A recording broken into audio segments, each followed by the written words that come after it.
Podemos amar a alguien que no conocemos. Podríamos confiar en alguien que no conocemos.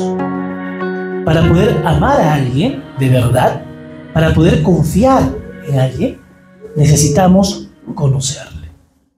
Y esto es el punto crucial dentro de toda la Biblia.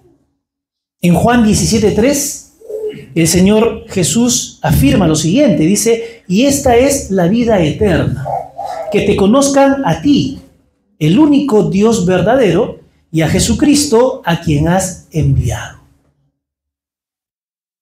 Conocer a Dios viene a ser entonces la búsqueda más elevada de todo ser humano. Porque la vida eterna es que conozcamos a Dios, el único verdadero, y a Jesucristo, a quien ha enviado. Proverbios 9:10 dice: el temor de Jehová es el principio de la sabiduría, y el conocimiento del Santísimo es la inteligencia. La vida eterna entonces consiste en conocer de manera cercana, no simplemente tener información de Dios. No nos basta eso, es necesario conocerlo de manera íntima, participar de su naturaleza y vida. Conocer a Dios entonces podemos decir que es la búsqueda más elevada de todo hombre, y además es el propósito que Dios tiene para el ser humano. En otras palabras, Dios quiere que lo conozcamos, porque en eso consiste la vida eterna. La vida eterna, que es la común unión por siempre con el Padre, consiste en conocerle. Y Dios quiere que lo conozcamos. Por lo tanto, ha provisto medios para hacerlo. Y el principal medio es su palabra, la Biblia. Oseas 6:6 dice: porque misericordia quiero y no sacrificio, y conocimiento de Dios más que holocausto. Wow. Y en eso consiste el nuevo pacto. Daré mi ley en sus mentes y las escribiré en sus corazones. Nadie dirá conoce a Dios, porque todos me conocerán. Ese es el punto, el nuevo pacto. Y vamos a hablar acerca de eso. Hemos hablado entonces tratando de responder a la pregunta ¿cómo es Dios? Y a través de las prédicas de las semanas pasadas y esta semana y la siguiente, tratamos de responder a esta pregunta. No intentamos agotar el tema, porque eso es imposible. Y en esta oportunidad respondemos a la pregunta ¿cómo es Dios? Hemos dicho que Dios es santo. Es santo. ¿Cómo es Dios? Dios es amor.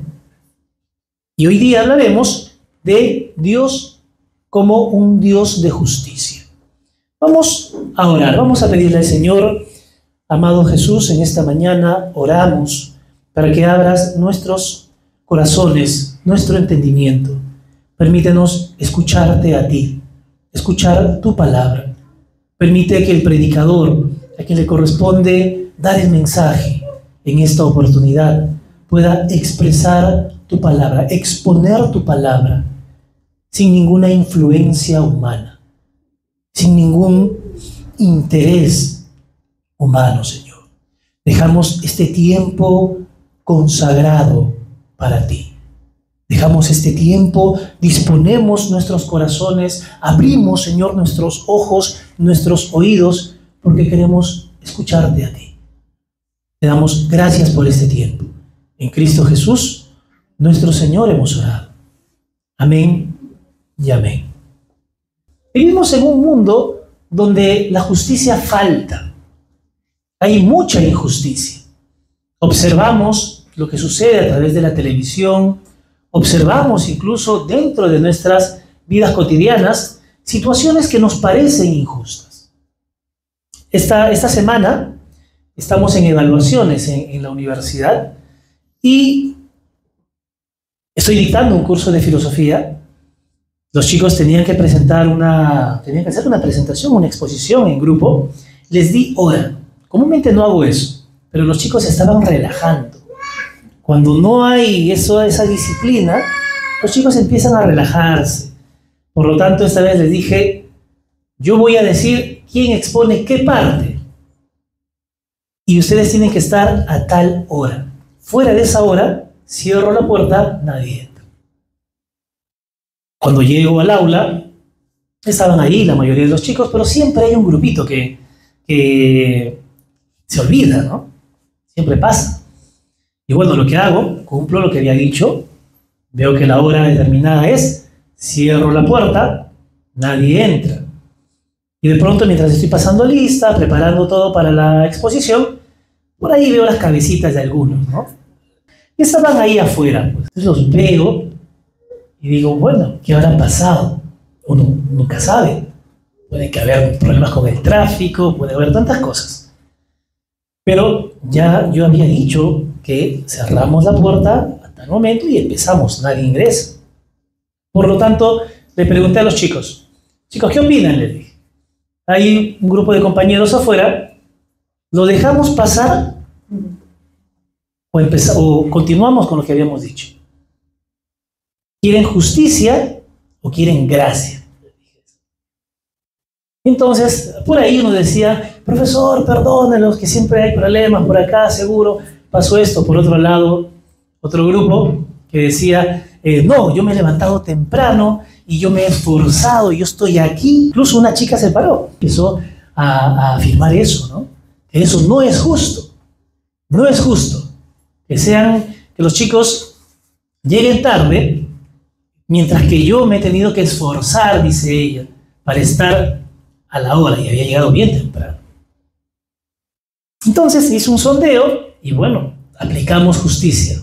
No abrí la puerta, se quedó allí. Incluso a esta chica la aplaudieron, varios del salón la aplaudieron. Y cuando estamos en la exposición, cosa curiosa, ¿no? Cuando estamos en la exposición y le tocó al grupo de esta jovencita, la jovencita expone un tema y que contradice a su compañera que la antecedió.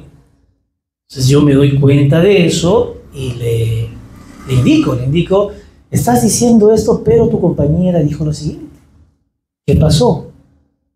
No se siente el tema integrado, porque un grupo cuando expone, no es que cada uno estudia su parte del tema, todos deben conocer el tema y todos deben tener una misma posición frente al tema.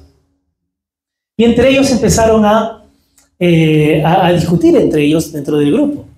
Al final detuve la exposición y evidentemente el grupo estaba fallando, no estaba respondiendo como debían responder. Y hay una rúbrica para eso. Y yo le dije a la jovencita, esto pasa y esta es la consecuencia, como evidencia de que no se nota o no están expresando adecuadamente el tema. ¿Quieren justicia o gracia? Le dije a los chicos. Y la chica bajó la mirada y dijo, gracia. La que anteriormente decía y exigía justicia. Y es que nos gusta exigir justicia, pero no nos gusta cuando la justicia se aplica a nosotros.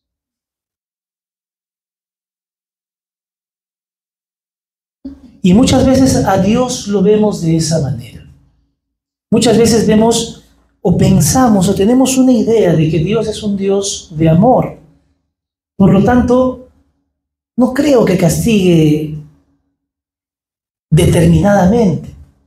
Pienso que de repente puedo negociar con Dios, así como negocio de repente con papá, mamá. Por ahí como que hay cierta flexibilidad. Mamá por ahí dice no, papá dice sí, y manejo la situación, al final negocio. No estamos acostumbrados a negociar. Y pensamos muchas veces que Dios es así. Sin embargo, la Escritura no pinta a Dios como ese abuelo apapachador, consentidor, sino la Biblia describe a Dios como un Dios justo y un juez perfecto. Esta prédica, llamada Los atributos de Dios, Dios es justo, la he dividido en 3 puntos. Primero hablaremos acerca de Dios como justo por naturaleza. El segundo punto será Dios demuestra su justicia juzgando el pecado. Y el tercer punto, Dios satisface su justicia en la cruz de Cristo. Vamos a trabajar el primer punto. Dios es justo por naturaleza. No solo actúa con justicia, sino que Él es la justicia. ¿Cómo es eso? Cuando decimos que Dios es justo, decimos que Él siempre actúa con rectitud, porque Él es esa rectitud. Deuteronomio 32:4, los que tienen su Biblia me pueden seguir. Deuteronomio 32:4 dice lo siguiente: Él es la roca, cuya obra es perfecta, porque todos sus caminos son rectitud, Dios de verdad y sin ninguna iniquidad en Él. Justo y recto es Él. Deuteronomio nos habla entonces de Dios y dice que Él es una roca, y está haciendo referencia a que es una roca cuya obra es perfecta. Todos sus caminos son rectitud, Dios de verdad y sin ninguna iniquidad. En Él, justo y recto es Él. Dios entonces no tiene simplemente momentos de justicia, sino que Él es la justicia. Él es eterno en su justicia.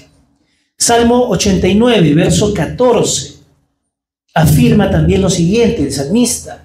Dice: justicia y juicio son el cimiento de tu trono. El término justicia y el término juicio hacen referencia a lo mismo, hacen referencia a la rectitud, a lo que es correcto. El salmista entonces no dice que Dios simplemente actúa con justicia, sino por el contrario, que su trono se sostiene sobre la justicia. Justicia y juicio son el cimiento de tu trono. Él es justicia por naturaleza. Ahora sí, Sproul, teólogo muy reconocido en el campo evangélico, dice lo siguiente: la justicia no es una opción en Dios, es parte de su ser. Si Dios actuara de forma injusta en cualquier momento, entonces dejaría de ser Dios. La justicia no es una opción para Dios.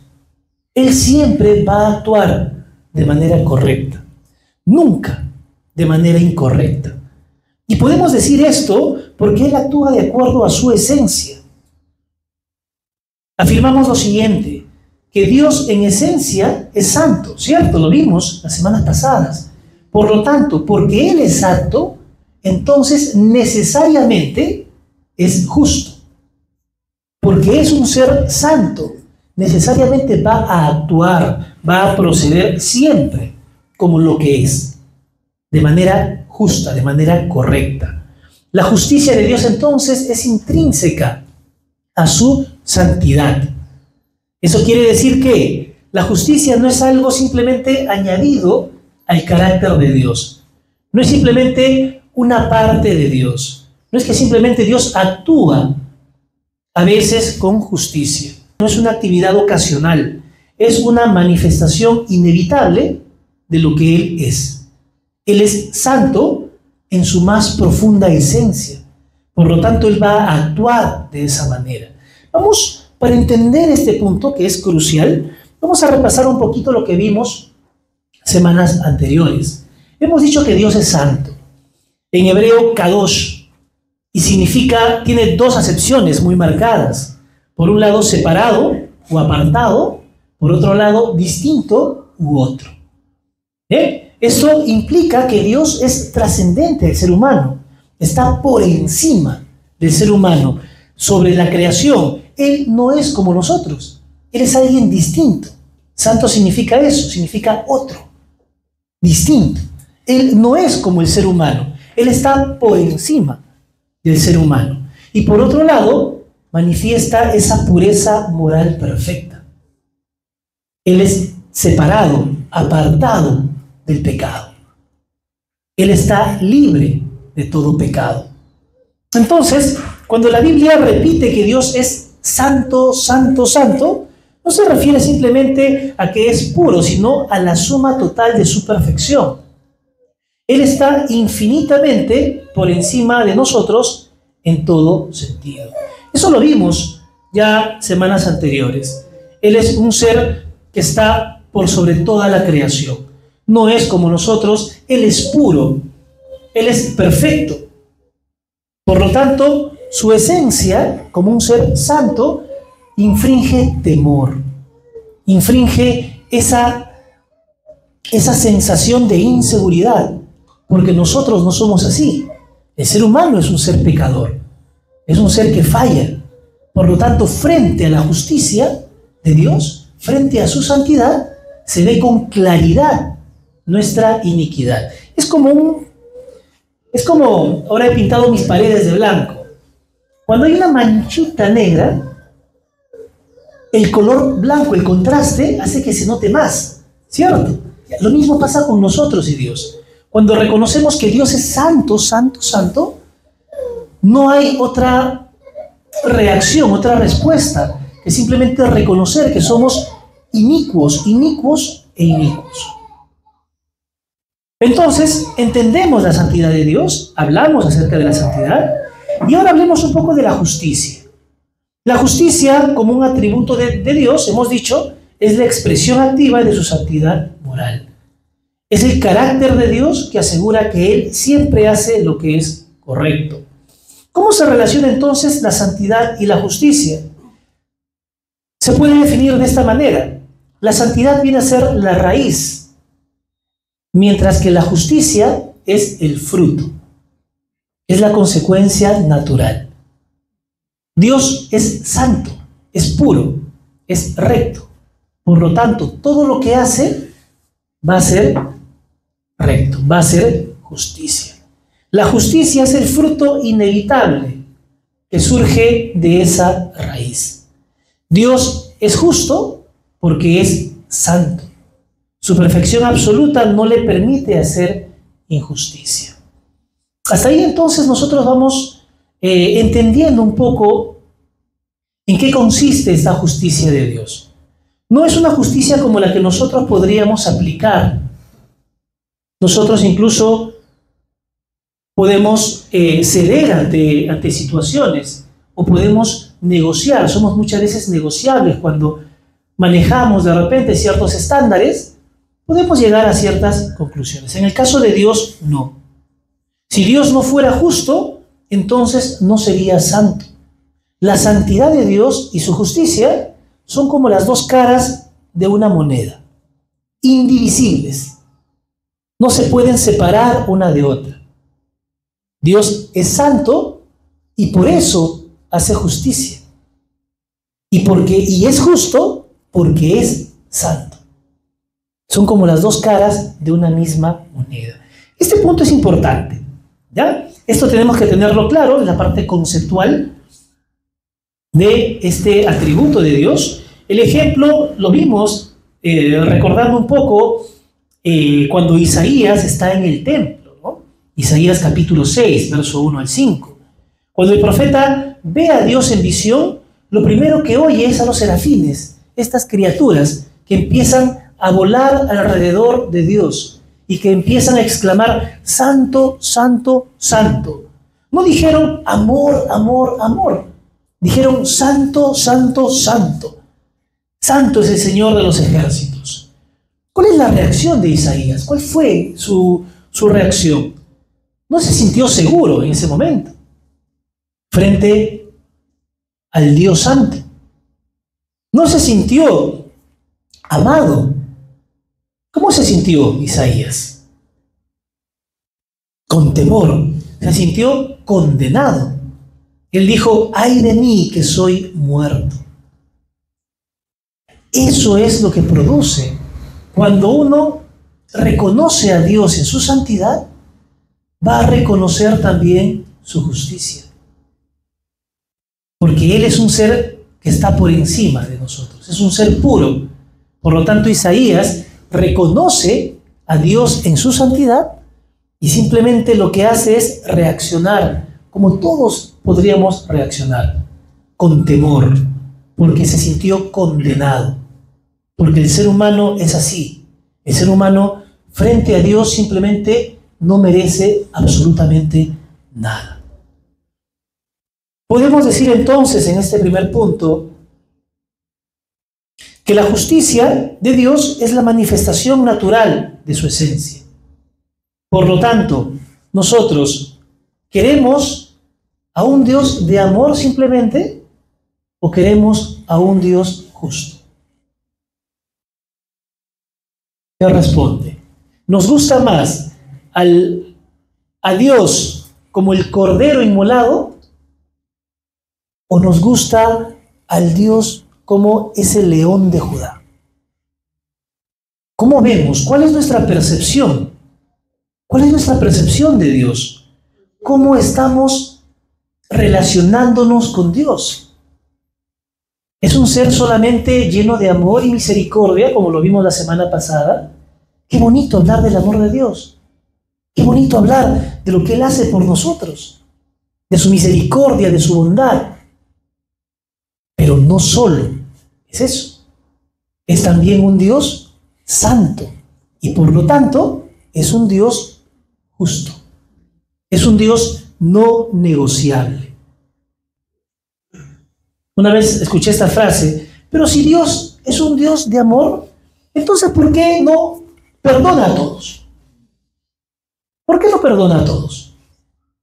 Si es un Dios de amor.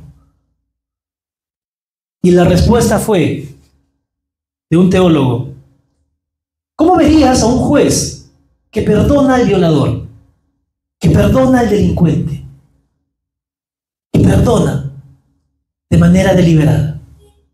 ¿Sería un buen juez? ¿Qué opinan? No, ¿cierto? No sería un buen juez. Igual Dios no sería justo si simplemente pasara por alto el pecado. Si simplemente sería indiferente, como muchas autoridades en la actualidad, frente a la injusticia. No es así. Porque Dios es un Dios santo, va a actuar con justicia, siempre. Una iglesia, entonces, que no predica la santidad de Dios, simplemente se ha quedado o ha domesticado a Dios. Ha creado un ídolo, porque ese no es Dios. Y por lo tanto, han dejado de temerle. ¿Pasa eso con nosotros? ¿Sucede eso en nuestras vidas? ¿Vemos a Dios como que podemos manejarlo? ¿Es un Dios domesticado? ¿Puedo negociar con Él? Cuando comprendo la justicia de Dios, lo único que puede haber en mí es lo que sintió Isaías. ¿Qué sintió? Temor. Es lo que sintió. Temor. Solo al comprender la justicia de Dios puedo tener ese temor reverente. No es un temor servil, es un temor de reverencia. Porque nos damos cuenta que estamos delante de alguien que no es como nosotros. No ama como nosotros amamos. No hace justicia como nosotros hacemos justicia. Es un ser puro, un ser perfecto, un ser inmaculado y por lo tanto va a actuar siempre de esa manera. No va a hacer acepciones. No va a hacer acepciones con nadie. Él va a condenar la injusticia y Él va a condenar el pecado. La justicia de Dios entonces es la manifestación de su santidad. Dios va a demostrar su justicia juzgando al pecado. Romanos 1:18. Porque la ira de Dios se revela desde el cielo contra toda impiedad e injusticia de los hombres que detienen con injusticia la verdad. ¿Bien? Dios entonces va a hacer justicia. Siempre lo va a hacer. Frente al pecado no hay concesiones, no hay negociaciones. Dios va a actuar como lo que es. Eclesiastés 12:14 dice: porque Dios traerá toda obra a juicio, juntamente con toda cosa encubierta, sea buena o sea mala. Todos nosotros pasaremos a juicio. El mundo entero El mundo entero está bajo el juicio de Dios. Y dice la palabra que la paga del pecado es la muerte. Dios no pasa por alto el pecado, no lo ignora, dice este teólogo Sproul, ni lo negocia. La justicia de Dios exige que el pecado sea castigado, y ese castigo es inevitable. La paga del pecado es la muerte. Está determinado por Dios y Dios lo va a hacer. Él va a cumplir lo que ha dicho. En tiempos recientes se hace mucho énfasis en el amor de Dios, lo hemos dicho, pero este amor divorciado de su santidad. Hablamos de un amor apapachador, y esto resulta incómodo, porque como lo dijimos hace un momento, preferimos a ese Dios de amor, pero como que no queremos, como que nos alejamos de ese Dios que es justicia. Y dice la palabra que la ira de Dios se revela. Y a veces pensamos que es un Dios que no se aira, que no se enoja. Porque pensamos que Dios se enoja como nosotros nos enojaríamos. Y eso no funciona así. La ira santa de Dios es el resultado de su amor, de un amor santo. Porque una persona, por ejemplo, que dice que ama a los animales y ve que alguien maltrata a un animalito, ¿sería indiferente? ¿Qué sentiría? ¿Qué sentirías tú? Que dices que amas a los animalitos. ¿Cuántos aman a los animalitos acá? Por ahí, ¿ya? Varios por ahí, muy bien. Y de repente estás pasando por la calle y ves a alguien con un palo golpeando a un perrito así chiquitito. ¿Quién es? ¿Ya? Chiquitito. Y lo está golpeando con un palo.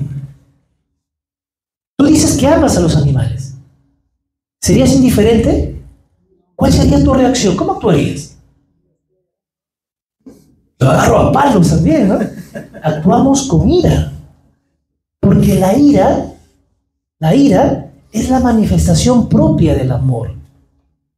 Si tú amas, te vas a indignar cuando alguien va en contra de lo que tú amas. Dios, por lo tanto, se aira, tiene ira. Esto lo vemos en al Señor Jesús, cuando está frente al templo, ¿no? Y ve a los mercaderes corrompiendo al templo, aprovechándose de las personas que iban a dejar sus ofrendas. ¿Qué pasó con el Señor? Se encendió en ira. El celo por tu casa me consume, recordaron los discípulos. Esa es la ira santa de Dios. Esta ira de Dios no es una ira caprichosa o impulsiva como la nuestra. Es una respuesta legal, es una respuesta moral a la transgresión de sus mandamientos. Él es justo, Él es santo, por lo tanto, su ira es proporcionada de esa manera.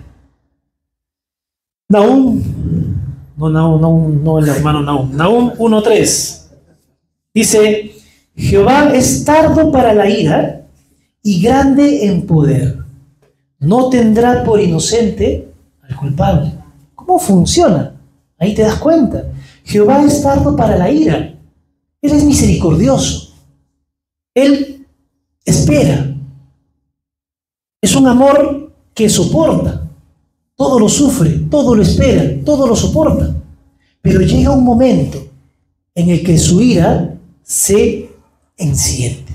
Él es tardo para la ira y grande en poder, y no tendrá por inocente al culpable. Salmo 7, verso 11, dice: Dios es justo y Dios está airado contra el impío todos los días. ¡Wow! Ese es el Dios que estamos predicando, ese es el Dios al que nosotros venimos a adorarle, el Dios que venimos a alabar. No es simplemente, nuevamente lo digo, un Dios apapachador. No es solo eso. Dios es santo en esencia. Y todo aquello que trasciende su santidad, enciende su ira. porque va en contra de lo que es recto. Dios juzgará el pecado, o lo hará sobre Cristo en la cruz, o lo hará sobre ti en el infierno. Arcis Pro nuevamente, con esta frase. Dios juzgará el pecado. De juzgarlo va a juzgar. Va a aplicar su justicia, porque Él es la justicia. No puede actuar de ninguna otra forma. O lo hará sobre Cristo en la cruz, o lo hará sobre ti en el infierno. Esto nos debe llevar entonces a reflexionar sobre el temor de Dios. Ese temor que ya no se habla en muchas iglesias. Sin una predicación clara sobre el juicio de Dios, no va a haber evangelio. No hay buena noticia, y esto tengámoslo presente cuando salimos a evangelizar. No hay buena noticia si no existe la mala. Una buena noticia es cuando existe una mala noticia antes. Por lo tanto, si en nuestra predicación no está el juicio de Dios, el evangelio, la buena noticia, no tendría sentido. ¿Cuál es la mala noticia? El ser humano ha transgredido las leyes de un Dios santo y justo. Por lo tanto, todos están condenados. No hay justo, ni siquiera uno. No hay nadie quien haga el bien. La paga del pecado es la muerte, y el mundo entero está condenado. Esa es la mala noticia. Esa es la noticia que debe aterrar. Por lo tanto, esta es la situación del ser humano, pero Dios te da una buena noticia. Ahí viene el evangelio. La buena noticia es que Dios derrama de su ira, aplica su justicia en la cruz. Ahí tiene sentido el significado de la cruz. La cruz no hubiese sido necesaria si Dios no fuese un Dios santo y justo. Porque se pudo haber manejado la situación con Dios. Pero como Dios es santo y justo, la cruz era necesaria. Por lo tanto, y este es el punto 3, Dios satisface su justicia en la cruz de Cristo. Romanos 3, versos 25 y 26. Pueden seguirme, por favor. Romanos 3, versos 25 y 26.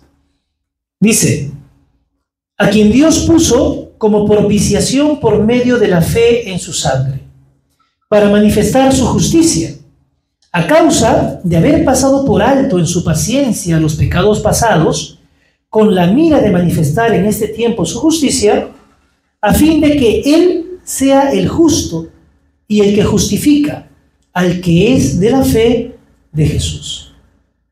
¿Cuál es el problema entonces? Si Dios es un Dios justo y Dios va a aplicar justicia, entonces ¿cómo podría justificar al culpable y seguir siendo justo? Si Dios no puede actuar de otra manera, Él siempre va a actuar con justicia. Y el ser humano es un ser inicuo, un ser injusto. No puede hacer justicia, porque está degradado.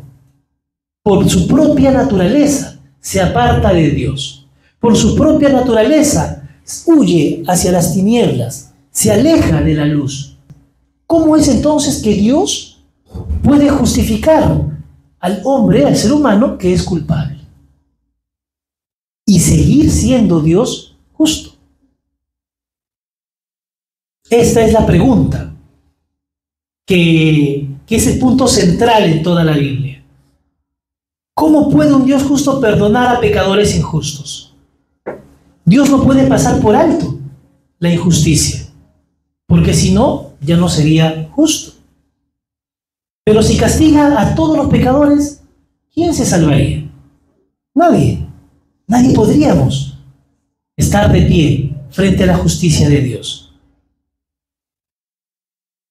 Dice la palabra que en Romanos, que estábamos leyendo, capítulo 3, verso 25, a quien Dios puso como propiciación por medio de la fe en su sangre, para manifestar su justicia, a causa de haber pasado por alto en su paciencia los pecados pasados, a fin de que Él sea el justo y el que justifica.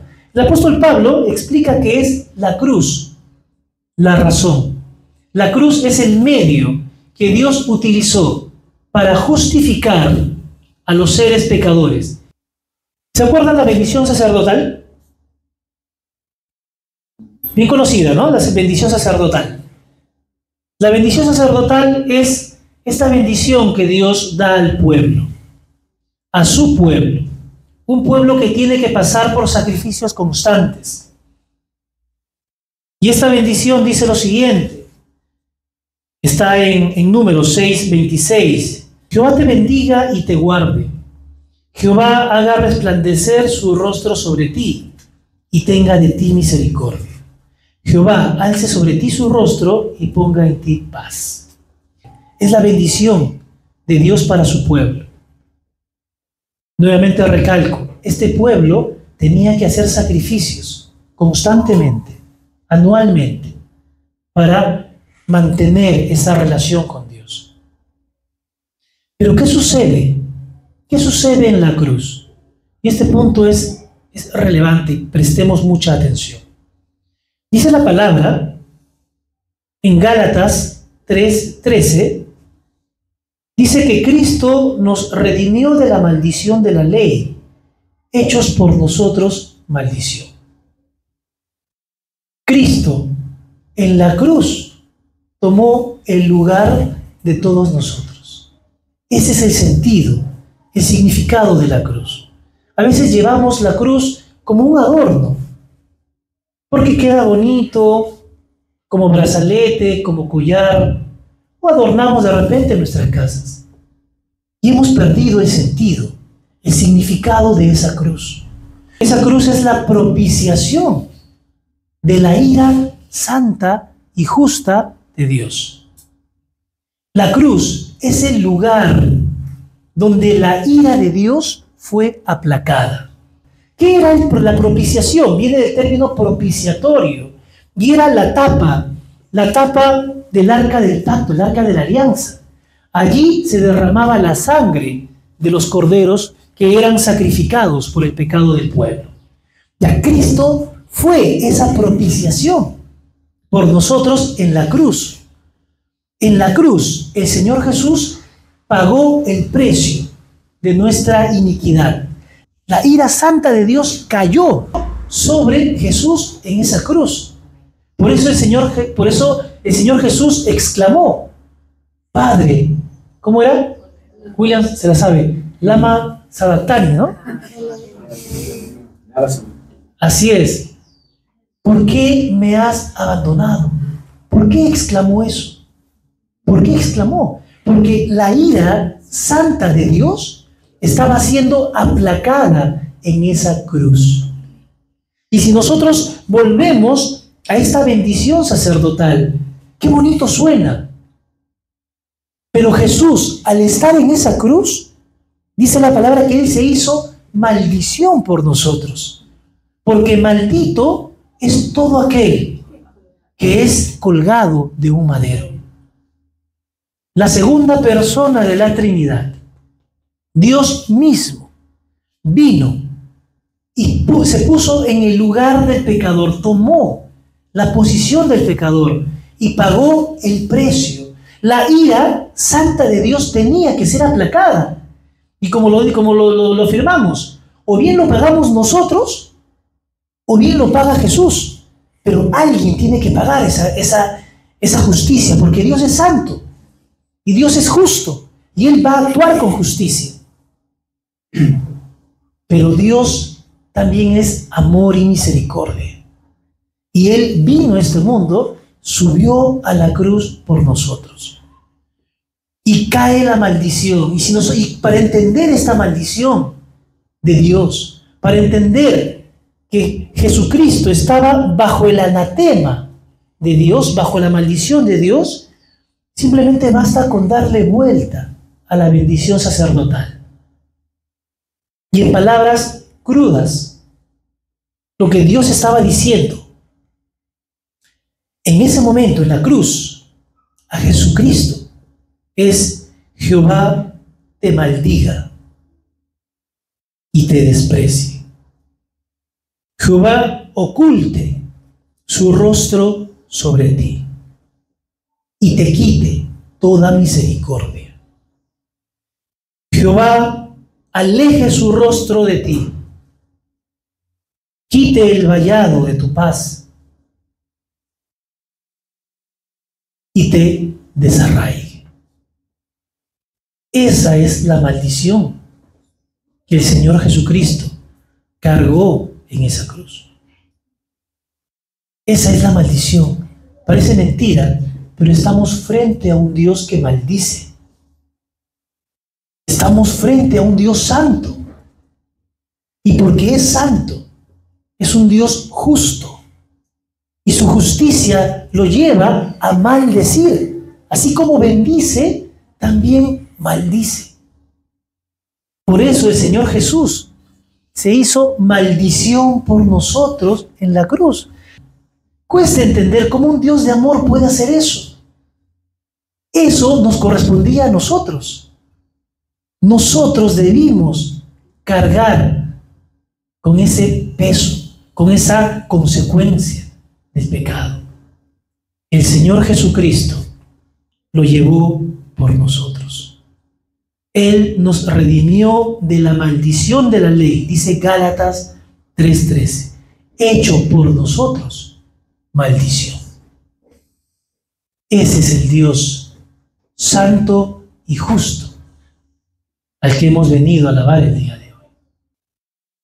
Si entendiésemos verdaderamente cuán justo es Dios, entonces nos asombraríamos de que todavía estamos vivos.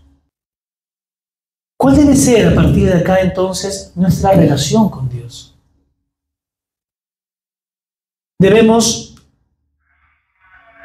tener una relación de reverencia. El principio de la sabiduría es el temor de Jehová. Y lo decimos, es un temor no de miedo, es un temor de reverencia. A este nivel debe llegar nuestra reverencia. No podemos adorar con ligereza. Y adoración no es venir a cantar solamente. Adoración es vivir la vida de Cristo. Dice la palabra: horrenda cosa es caer en manos del Dios viviente. No andemos con juegos con Dios.